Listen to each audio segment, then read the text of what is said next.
Ursula von der Leyen et la Commission européenne ont été condamnés. Eh bien, je l'expliquais hier encore dans mon live. Il s'agit maintenant d'une affaire qui résulte du pénal.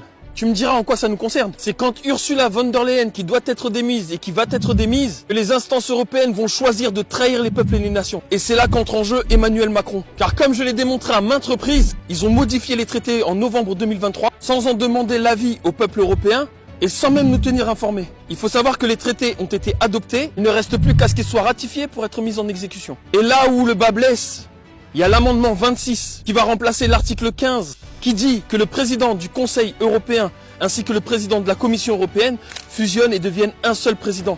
Un président élu à vie. Et pour eux, tu sais, la religion talmudique, pour eux, le numéro 26, ce n'est pas anodin. Le numéro 26, c'est le numéro de Yahvé.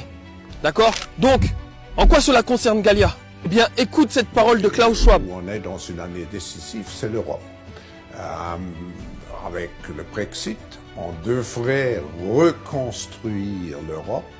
Et naturellement, le président Macron, c'est celui qui est le guide pour ce processus de renouvellement. Et c'est la même pour Ursula von der Leyen. Quel est le rôle du président Macron aujourd'hui? Emmanuel Macron a un rôle crucial à jouer. C'est un vrai leader par son expérience et par sa capacité à rallier une coalition de volontaires. Il est un vrai leader avec en toile de fond le fait que les forces armées françaises sont parmi les plus renommées et les plus expérimentées sur divers champs de bataille. Il y a aussi le fait qu'il existe une base industrielle de défense très forte ici en France. Cela le qualifie, de même que ses nombreuses années d'expérience politique. C'est donc un rôle crucial.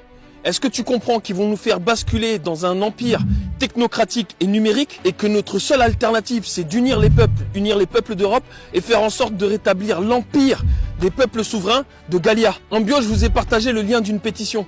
Signez-la.